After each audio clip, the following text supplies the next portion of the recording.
This presentation will be focusing on the educational contribution of the stained glass windows we see in many ancient churches and cathedrals today, and how they should be considered as an ornamental element of a space and not decorative. Through this, the Sainte-Chapelle in Paris will be an excellent example of a narrative window that became a tool for understanding faith of a religion. The stained glass windows in Sainte-Chapelle became a trademark of the church due to its outstanding depiction of scenes from the Bible, such as the Genesis after the resurrection of Jesus Christ. Hence, this ornamental element becomes a narrative language to many visitors who come to this church.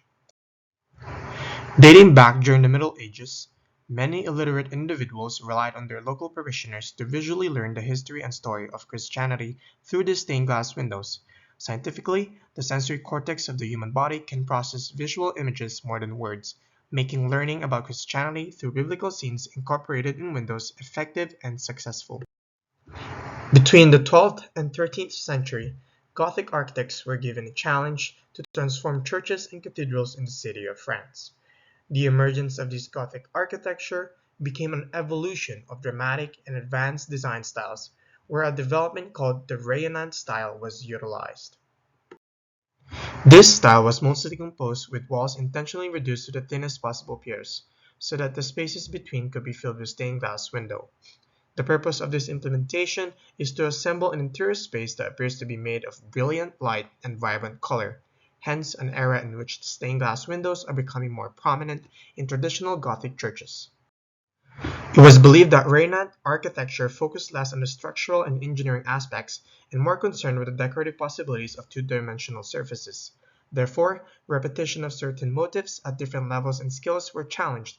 These stained glass windows were assembled through metal panels, or also known as bar tracery, that can support large expanses of glass, allowing for more detailed stained glass windows to be produced.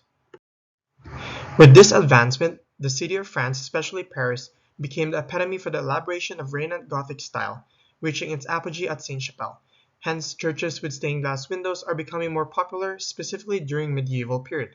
Stained glass windows became a multimedia outlet to tell biblical stories, where individuals at the time understood the biblical message more in this visual medium way.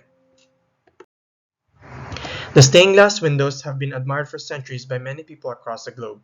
This is not only because of the immersive experience it displays from its colorful rays, but because it creates a story. The Sainte-Chapelle stained glass windows holds about 1,000 separate scenes taken from the Old and New Testament, where Christian pilgrims come and celebrate its liturgy. As stained glass windows acted as a teaching tool for the illiterate, it became a useful resource to be familiar with the significance of Christianity. Moreover, the rays of colors that stained windows project to space creates the image and glow of heaven when underneath it. It was also believed that these windows were a type of hope and faith reinforcement to people, as it gives a reminder of appreciation to the Christian liturgy through the depictions in the windows. It is clear to see that putting biblical messages in picture form is an effective learning style for early humanity. It is through past innovations such as this that drives the evolution and development of the numerous resources we see in this modern day. As modern resources become advanced, humans are demanding more convenient ways of learning, resulting in the movement away from past innovations, leading to lower appreciation and attention to stained glass windows. Hence, this architectural style is being considered as decorative, where it should stay as an ornamental element because of its functionality and influence to the development of Gothic architecture. The Sainte-Chapelle is known for its life-size looking kaleidoscope with marvelous polyphony of the sparkling, multicolored light that enters through the enormous 50 feet high stained glass windows. Sainte-Chapelle carries a skeletal structure to extremes in terms of the technical possibilities of Gothic architecture. The walls disappear, replaced by a more or less continuous expanse of stained glass. It is believed that these windows are commonly defined as decorative. But what if these stained glass windows are only there temporarily? Would it still provide an immersive experience in space? Would it still portray the same biblical message about Christianity? Or would Sainte-Chapelle be how it is perceived today without the stained glass windows? The meeting of the pointed arches of the ceiling create beautiful shapes and shadows, highlighted by a dark blue and gold starred pattern that imitates the night sky.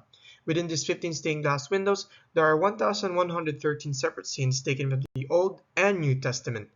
They tell the story of the Bible and how the holy relics that were once housed here made their way to Paris.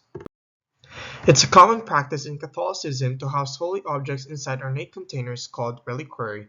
Some are simply golden, decorative boxes, while more elaborate reliquaries look like miniature castles covered in gems. Whereas many Renaissance-style churches almost acts as a mimicry of a giant-sized reliquary turned inside out. Instead of the unique pieces being on the outside, all the detail is on the inside. In Dennis McNamara's perspectives, the word decoration is a clarification of a structure. It's an enrichment of an architecture that makes the structure clearer, while the word ornament is defined as an enrichment of a building that conveys its use and purpose with elements being permanently installed into a design structure. Other than stained glass windows, Sainte-Chapelle was also constructed to house some of the most precious Christian relics, including the crown of thorns worn by Jesus Christ. At that time, a building like this, with such revered objects inside, demonstrated an immense power and wealth of France to the rest of Europe. It highlighted Paris as a major destination for Christian pilgrims, and underscored its already dominant role in the dissemination of the Gothic style throughout Europe. It is understood that Sainte-Chapelle is a large reliquary, where the stained glass windows are the holy objects that strengthen and signify this ornate container. Sainte-Chapelle stood out in the city of Paris and became a staple tourist destination for Christian parishioners. As the Sainte-Chapelle is mostly well known from its preserved collection of relics, it also highlighted and sustained the iconography dedicated to Christ's life through simplistic creation of stained glass windows that everyone can understand. The narrative window in Sainte-Chapelle elaborately displays the ornamental value it has. It provides education to those illiterate individuals by helping develop visual understanding. The windows will remain ornate to illiterate or advanced individuals to this world that continues the unique storytelling of one's faith.